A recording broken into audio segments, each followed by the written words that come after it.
But wait, oh, how do Nigerian politicians take a fast 360 degrees movement and they are still standing, they don't go fall? Because just imagine, I say, you turn like this, you spin 360 degrees. You go fall now. Your eye go do somehow, you go fall. But these politicians, they will spin at the speed of light. Whew, and they don't go fall. Danielbwala, this one. I just watched one video where this guy, it was a press release when he was still speaking for Tinubu. This guy, he pissed Tinubu. He was exposing some kind things. You understand? We were supposed to know about the presidential candidate of the APC then, that is now president of Nigeria now, Bwala Tinubu. He talk plenty things. Hell, drug lord. He's a drug lord. Well, he has created a militia. Militia. Anyway, be. You don't go create your own militia. That's Amina. That will help him actualize his political ambition to be president of Nigeria. Hey, they are not threatening me because I'm speaking for Atiku.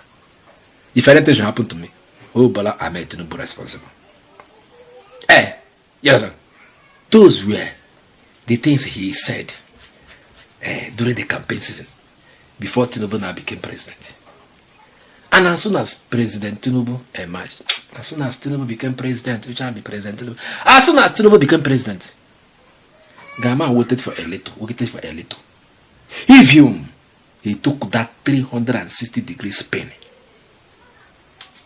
and now standing on the side of Tinubu, to the extent of even speaking for him when no one appointed him as a spokesperson for Tinubu. The thing they wonder me. Now why I say, who no fear Nigerian politicians, no fit fear anything in this world. You know fit fear death. You know, so you know fear Nigerian politicians. You can never be afraid of death. Because Danielbwala. This is, if I should crown this guy, the #1 political ashawo inside this country. Danielbwala.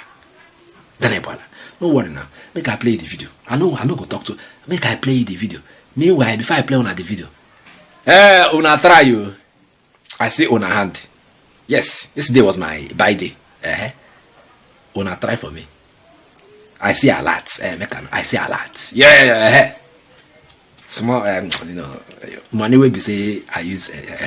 So you now when they watch now, you feel like say you want to do for me. You understand? Waiting your colleagues now, all of them when they enjoy my just for this channel, which they don't do. And at the special number to reach me in your screen.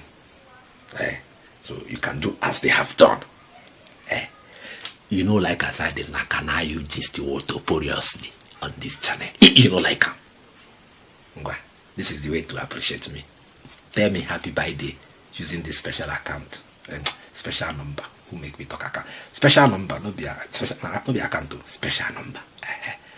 Let us dive now directly to the video so that you go watch and understand what did happen.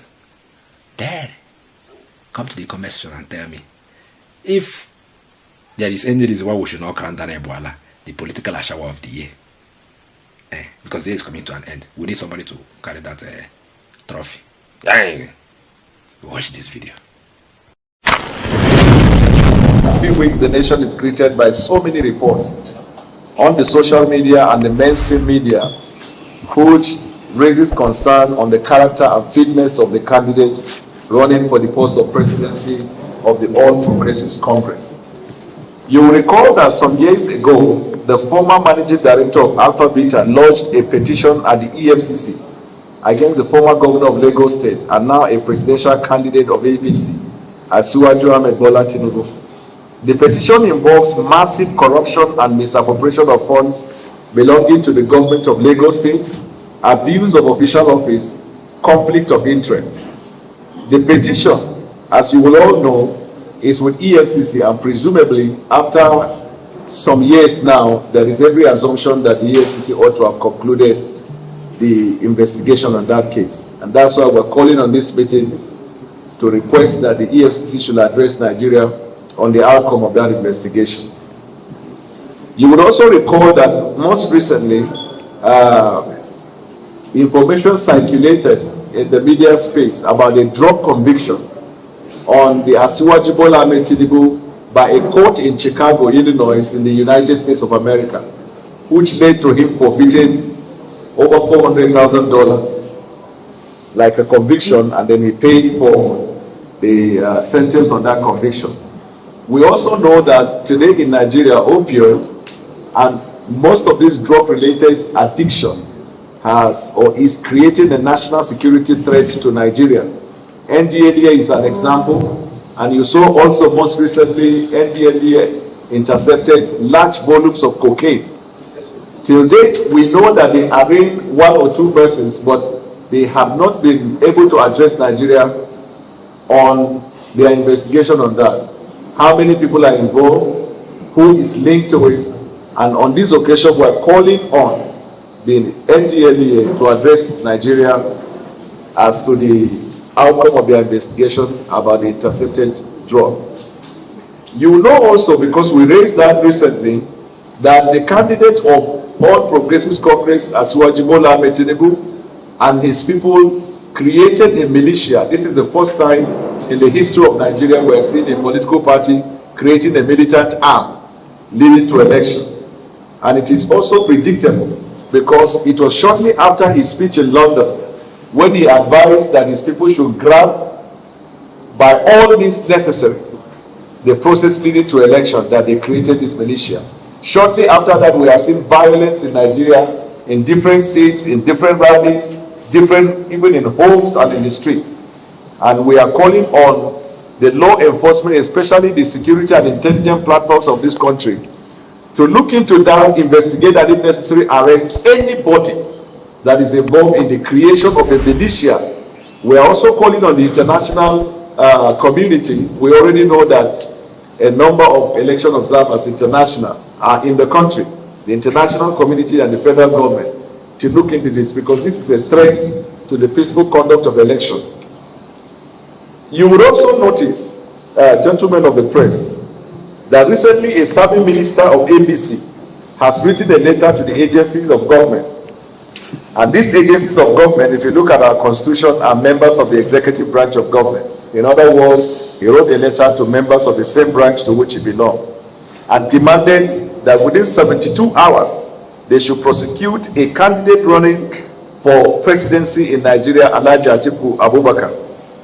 In the press conference, they bragged about their powers and control of the law enforcement. In fact, he, while serving as a cabinet member and campaign spokesman, remember, as a cabinet member, he's being paid by the taxpayers' money. He's using the official privilege and the powers conferred on that office to intimidate agencies of government, including going to court and filing a case against the agent of the same branch of government to which he belongs. And this is happening at a time when the president told the world that he's going to deliver a legacy of free and fair election. In fact, recently, he was reported to have ordered that cabinet members should focus on governance, so that those who are in politics should focus on politics. So now it's raising concern. People are beginning to wonder whether it is the president who is, by proxy, using this cabinet member to infiltrate or influence or intimidate the agency of government. And I think that we are calling on the president in order, because we believe that he's committed to delivering a fair and fair process, to immediately sack the Minister of State for Labor and Employment for abusing the office that he has, because that office is being paid for by taxpayers' money. And you cannot create confusion in that cabinet. There is also this threat to life, and I can tell you that because I myself have received threats from Asiwaju and his camp, and this is evident, is everywhere I've reported to law enforcement. A lot of people have been threatened. I am not surprised, because a militia has been created, and I'm calling on the government to look into that. So finally, gentlemen of the press, there are many other wide range of issues that will come in the coming days, but this is just the introduction of what I have to say. I will yield the floor to our next speaker, who will in detail speak about the reason why we are here today. Thank you, sir.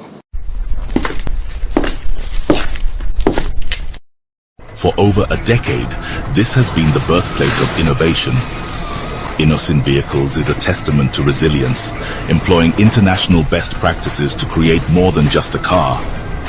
Every vehicle here tells a story of durability, fuel economy and safety. Crafted with the African spirit, the Nigerian heart. These vehicles surrounding me embody the unique concept of regionalization, each one designed to cater to the tastes and preferences of our people. From the streets in Nigeria to the terrains of the Sahara, these vehicles are designed for our roads, for our people. This is more than a vehicle. It's a symbol of our progress, our resilience, our collective success story. Your feedback drives us to continuously innovate and improve.